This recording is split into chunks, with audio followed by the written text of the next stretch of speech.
Hello students, it's Anuradha ma'am here. Welcome to my YouTube channel make concept easy. आज के video lecture में class 12 psychology के chapter 6 attitude and social cognition को continue करते हुए एक इम्पॉर्टेंट टॉपिक एक्सप्लेन करने जा रही हूँ, जिसका नाम है behaviour in the presence of others. दूसरों के सामने हमारा बिहेवियर कैसे चेंज हो जाता है, यानी जब दूसरे प्रेजेंट होते हैं तो वो किस तरह से हमारे बिहेवियर को, हमारे परफॉर्मेंस को इन्फ्लुएंस करते हैं, ये सब मैं आज के वीडियो लेक्चर में डिटेल में बताऊंगी। ये जो टॉपिक है behaviour in the presence of others, ये आपके CUET एग्जाम में पूछा जाएगा। तो पूरा वीडियो लेक्चर स्टार्टिंग से एंड तक फुल कंसंट्रेशन के साथ देखना, ताकि आपको अच्छे से टॉपिक क्लियर हो जाए। लास्ट वीडियो लेक्चर में मैंने आपको इम्प्रेशन, फॉर्मेशन और एट्रीब्यूशन, ये दोनों ही टॉपिक डिटेल में एक्सप्लेन किए हैं। ये दोनों टॉपिक भी आपके CUET में पूछे जाएंगे, तो लिंक मैं आपको डिस्क्रिप्शन बॉक्स में दे दूंगी। ये दोनों वीडियो लेक्चर भी आप देख लेना, ताकि CUET में आप अच्छे से परफॉर्म करें। आज मैं आपको बता रही हूँ behaviour in the presence of others. देखो, जब आप दूसरों के सामने परफॉर्म करते हैं तो आपका परफॉर्मेंस इम्प्रूव होता है या फिर डिप्रूव होता है, ये डिपेंड करता है सिचुएशन पर। जैसे देखो, आप एक म्यूजिक कॉन्टेस्ट में पार्टिसिपेट कर रहे हैं, आप म्यूजिक में बहुत टैलेंटेड हैं, लेकिन जब आपको ऑडियंस के सामने परफॉर्म करने के लिए बोला जाता है तो हो सकता है आप नर्वस फील करें और हो सकता है आप बेटर परफॉर्म करें। ये डिपेंड करता है सिचुएशन पर।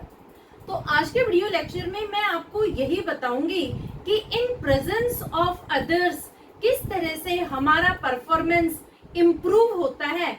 जब हम दूसरों के सामने परफॉर्म करते हैं तो बेटर परफॉर्म करते हैं, और जब अकेले में परफॉर्म करते हैं तो उतना बेटर परफॉर्म नहीं करते जितना हम दूसरों के सामने। तो आज के वीडियो लेक्चर को एक्सप्लेन करने के लिए मैं 3 साइकोलॉजिस्ट ले रही हूँ। पहला है नॉर्मन ट्रिपलेट, दूसरा है जेजोनेक और तीसरा है कोट्रियल। देखो, जो पहला साइकोलॉजिस्ट आंसर कर रहा है, दूसरा साइकोलॉजिस्ट उसके पीछे क्या कॉज है उसे जस्टिफाई करता है। नॉर्मन ट्रिपलेट के according individual show better performance in presence of others. It is known as social facilitation. ये भी आप ध्यान रखना, आपके एग्जाम में 1 मार्कर में आ सकता है कि सोशल फैसिलिटेशन क्या होता है। सोशल फैसिलिटेशन का मतलब होता है कि जब हमारा परफॉर्मेंस दूसरों के सामने इम्प्रूव हो जाता है, दूसरों के सामने बेटर हो जाता है, तो उसे हम कहते हैं सोशल फैसिलिटेशन। अब देखो, नॉर्मन ट्रिपलेट ने क्या कहा कि इंडिविजुअल बेटर परफॉर्म करता है जब दूसरों के सामने वो परफॉर्म कर रहा है, रादर देन परफॉर्मिंग अलोन। अगर वो अकेले में परफॉर्म कर रहा है तो उसका परफॉर्मेंस इतना बेटर नहीं होगा जितना कि वो दूसरों के सामने परफॉर्म कर रहा है। इसे एग्जांपल से समझा रही हूँ। जैसे देखो, cyclist racing with each other perform better than they cycle alone. देखो, 2 बच्चे हैं, वो साइकिलिंग कर रहे हैं, उन दोनों में कंपटीशन हो रहा है रेस का। तो यहाँ पर दोनों ही बच्चे बेटर परफॉर्म करेंगे, दोनों ही बच्चे जीतने की कोशिश करेंगे, क्योंकि उन्हें पता है कि उनके परफॉर्मेंस को इवेल्युएट किया जा रहा है, वो दोनों कंपटीशन में है। जबकि अगर दोनों बच्चे सेपरेटली साइकिलिंग कर रहे हैं, अलग अलग, जब वो अकेले साइकिल चलाते हैं तो वहां पर उनका परफॉर्मेंस ज्यादा तेज नहीं होगा। वहां जो वो साइकिलिंग करेंगे तो वो बहुत धीरे धीरे साइकिलिंग करेंगे, क्योंकि वो अकेले परफॉर्म कर रहे हैं। लेकिन जब वो ग्रुप में साइकिलिंग करेंगे, जब वो कंपटीशन में साइकिलिंग करेंगे, तो यहाँ पर उनका परफॉर्मेंस बेटर हो जाएगा देन दे साइकिल अलोन। समझ में आया? तो सोशल फैसिलिटेशन में यही होता है कि जब हम दूसरों के सामने परफॉर्म करते हैं तो हमारे परफॉर्मेंस में इम्प्रूवमेंट होता है, हमारा परफॉर्मेंस बेटर होता है। ऐसा क्यों होता है? इस रीजन का आंसर दिया है जेओंग ने। जेओंग के according better performance in presence of others because person experience arousal, so he reacts in more intense manner. जेउंग के अकॉर्डिंग इंडिविजुअल का जो बेटर परफॉर्मेंस होता है वो अराउजल की वजह से होता है. अराउजल का मतलब होता है कि पर्सन अलर्ट सिचुएशन में होता है, वो अवेकन होता है, एक्साइटेड होता है, स्टिमुलेटेड होता है. इस वजह से वो बेटर परफॉर्म करता है. इस वजह से वो बेस्ट एफर्ट्स पुट करता है ताकि उसके परफॉर्मेंस को प्राइज मिले, उसके परफॉर्मेंस को अवार्ड किया जाए. अराउजल पर फोकस किया है जेउंग ने. देखो आपके एग्जाम में 1 मार्कर में पूछा जा सकता है कि अराउजल पर किसने फोकस किया है.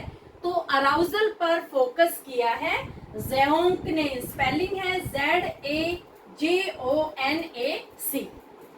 इनके अकॉर्डिंग जो इंडिविजुअल का बेटर परफॉर्मेंस होता है वो होता है अराउजल की वजह से, और अराउजल की वजह से ही पर्सन रिएक्ट करता है मोर इंटेंसिव मैनर में.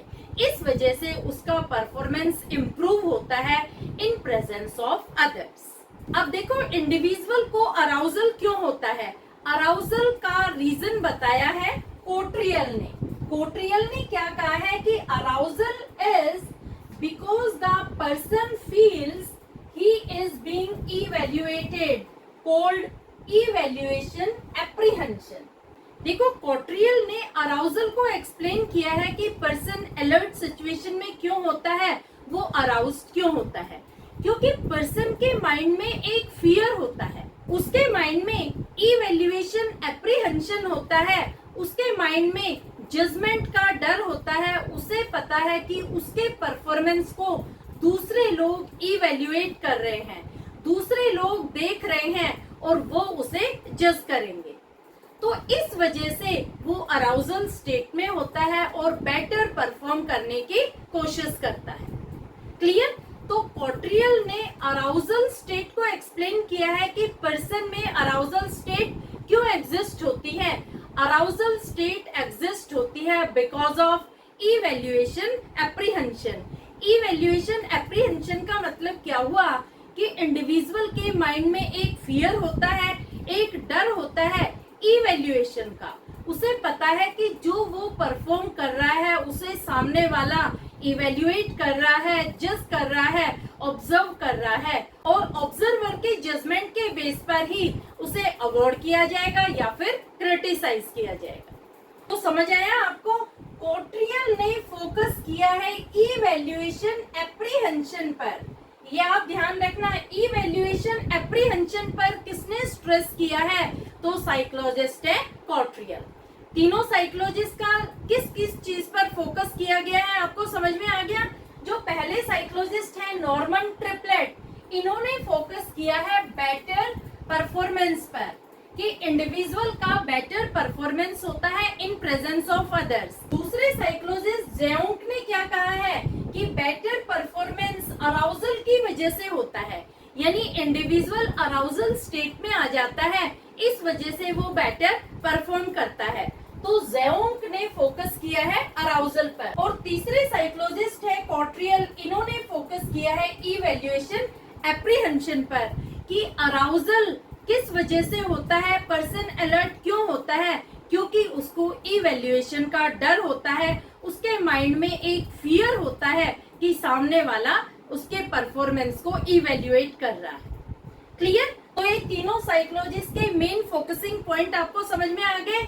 जो नॉर्मन ट्रिपलेट है उन्होंने फोकस किया है बेटर परफॉर्मेंस पर, जो जेउंग है इन्होंने फोकस किया है अराउजल पर, और तीसरे कोट्रियल है इन्होंने फोकस किया है इवैल्यूएशन एप्रीहेंशन पर. ये आपके एग्जाम में 1 मार्कर में पूछे जा सकते हैं कि किस साइकोलॉजिस्ट ने किस चीज पर फोकस किया है. क्लियर. अब देखो जो कोट्रियल है इन्होंने एक चीज और बताई है, nature of task. Nature of task also affect performance. जैसे अगर टास्क सिंपल है और फेमिलियर है तो प्रेज और रिवार्ड की वजह से पर्सन परफॉर्म करेगा, तो उसके परफॉर्मेंस में इम्प्रूवमेंट होगा, उसका परफॉर्मेंस बेटर होगा. देखो जब इंडिविजुअल कोई भी टास्क परफॉर्म कर रहा है और वो टास्क सिंपल और फेमिलियर है। सिंपल यानी उसमें किसी तरह की कोई कॉम्प्लिकेशन नहीं है, और दूसरा वो फेमिलियर है यानी इस तरह का टास्क वो पहले भी परफॉर्म कर चुका है। तो यहाँ पर पर्सन कॉन्फिडेंट होगा, यहाँ पर उसके अंदर ईगरनेस डेवलप होगी, क्योंकि वो एक्साइटेड है उस टास्क को परफॉर्म करने के लिए। उसे पता है कि जब वो टास्क परफॉर्म करेगा तो उसे यहाँ पर सक्सेस अचीव होगा, वो रिवार्ड किया जाएगा, उसकी प्रेज की जाएगी। इस वजह से उसके परफॉर्मेंस में इम्प्रूवमेंट होता है, वो बेटर परफॉर्म करता है। दूसरा नेचर ऑफ टास्क में आता है कॉम्प्लेक्स और new task. Fear of criticism or punishment performance is worse. देखो, अगर नेचर ऑफ टास्क कॉम्प्लिकेटेड है या फिर नया टास्क है यानी फर्स्ट टाइम ही वो उस टास्क को परफॉर्म कर रहा है, तो यहाँ पर इंडिविजुअल के माइंड में फियर होगा, उसको डर होगा, क्योंकि सामने वाला उसे इवेल्युएट कर रहा है, जज कर रहा है, तो उसके माइंड में जो फियर होगा इवैल्यूएशन का, इस वजह से हो सकता है वो टास्क में फेल हो जाए। क्योंकि यहाँ पर एक तो टास्क कॉम्प्लिकेटेड है, दूसरा टास्क न्यू है, यानी पहले उसने इस तरह का टास्क कभी परफॉर्म नहीं किया है, तो उसे डर है कि कहीं उसको क्रिटिसाइज तो नहीं किया जाएगा, कहीं उसे पनिश तो नहीं किया जाएगा। तो जब डर होता है माइंड में, डर के साथ हम किसी भी काम को करते हैं तो हमारा परफॉर्मेंस हमेशा डिक्लाइन होता है, परफॉर्मेंस वर्स्ट होता है। तो यहाँ पर अगर नेचर ऑफ टास्क कॉम्प्लेक्स है या फिर न्यू टास्क है, तो यहाँ फियर है इंडिविजुअल के माइंड में क्रिटिसिज्म और पनिशमेंट का, यहाँ पर इंडिविजुअल का परफॉर्मेंस वर्स हो जाएगा, डिक्लाइन हो जाएगा, क्योंकि वो डरा हुआ है, उसके माइंड में इवैल्यूएशन एप्रीहेंशन है कि सामने वाला मुझे जज कर रहा है, टास्क मुझे अच्छे से परफॉर्म नहीं करना आता क्योंकि न्यू टास्क है, और अगर डिफिकल्ट टास्क भी है तो भी उसके माइंड में डर है क्योंकि वो अच्छे से परफॉर्म नहीं कर पाएगा। उसे डर है कि इवैल्यूएटर जो ऑब्जर्वर है वो उसे क्रिटिसाइज करेगा, वो उसे पनिश करेगा, इस वजह से उसका परफॉर्मेंस डिक्लाइन हो जाएगा, उसका परफॉर्मेंस गिर जाएगा। क्लियर? तो ये भी इम्पोर्टेंट चीज है जो कॉट्रियल ने बताई है कि नेचर ऑफ टास्क की वजह से भी हमारा परफॉर्मेंस इम्प्रूव होता है और नेचर ऑफ टास्क की वजह से भी हमारा परफॉर्मेंस डिक्लाइन होता है। समझ में आया? तो नेचर ऑफ टास्क ये भी रिलेटेड है कॉट्रियल से, ये भी आप ध्यान रखना, ये भी 1 मार्कर में पूछा जा सकता है कि नेचर ऑफ टास्क किसने एक्सप्लेन किया है, किसने डिफाइन किया है, तो साइकोलॉजिस्ट है कॉट्रियल। क्लियर? अब मैं आपको एक इम्पोर्टेंट टर्म बता रही हूँ, को-एक्शन। को-एक्शन का मतलब होता है others are also performing the same task, there is competition और comparison, performance is better in coaction. Coaction का मतलब क्या हुआ कि जब आप कोई टास्क परफॉर्म कर रहे हैं तो दूसरा पर्सन भी सेम टास्क आपके साथ परफॉर्म कर रहा है, यानी आप किसी दूसरे से compete कर रहे हैं।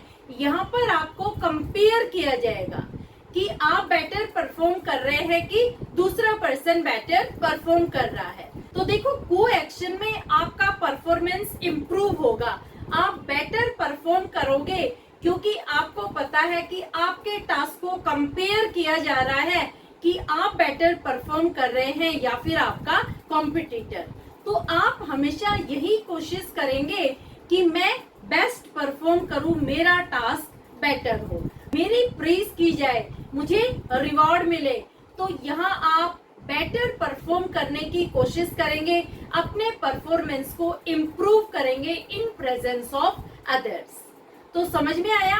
को-एक्शन में आप कॉम्पिटिटर होते हैं, आपको कंपेयर किया जाता है, तो वहां आपका टास्क इम्प्रूव हो जाता है। क्लियर?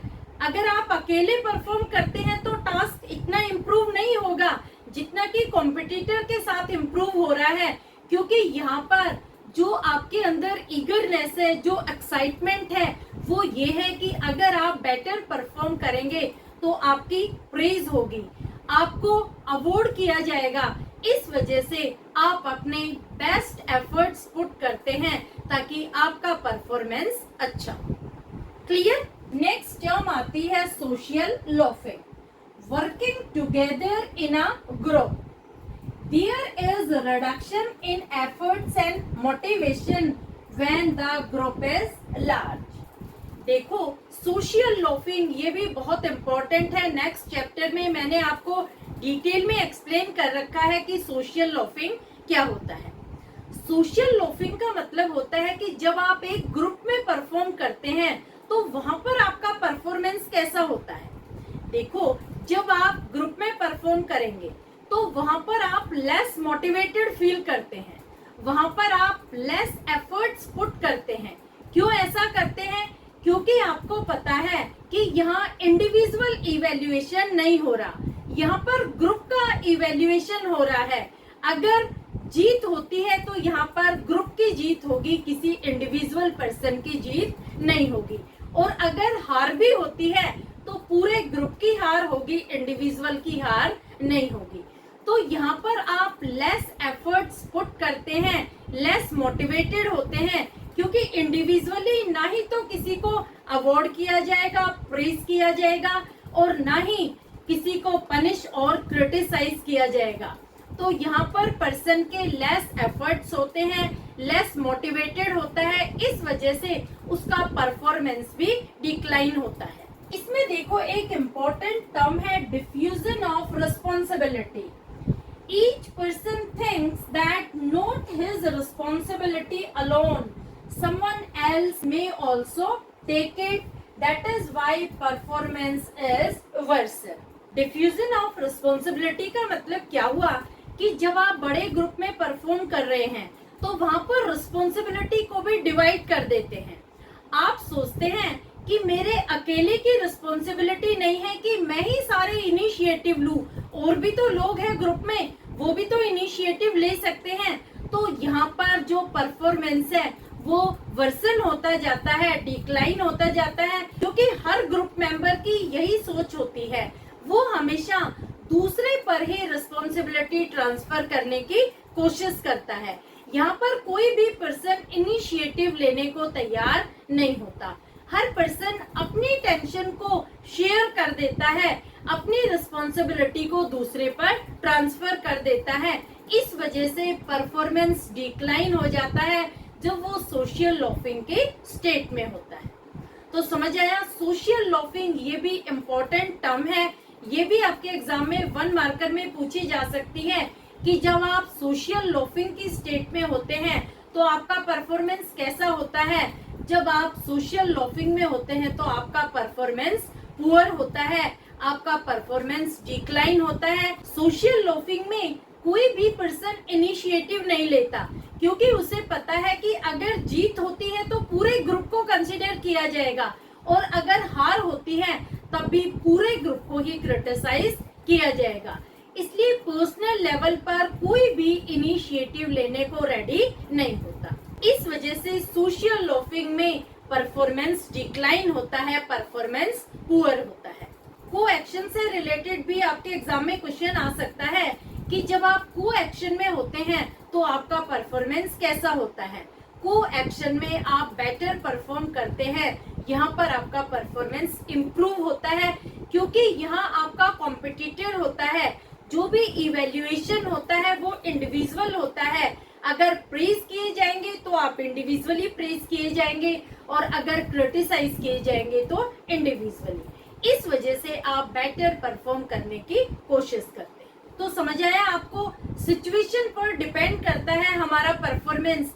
जैसी सिचुएशन होती है उसके अकॉर्डिंग ही हम परफॉर्म करते हैं। क्लियर? तो होपफुली आज के वीडियो लेक्चर में आपको behaviour in presence of others ये अच्छे से क्लियर हो गया होगा। नेक्स्ट वीडियो लेक्चर में मैं 6th चैप्टर का last topic pro social behaviour detail में एक्सप्लेन करूंगी। लिंक अपने फ्रेंड्स को भी जरूर शेयर कर देना ताकि उनको भी CUET से रिलेटेड टॉपिक मिल जाए जो इजीएस्ट मैनर में एक्सप्लेन है। Thank you so much.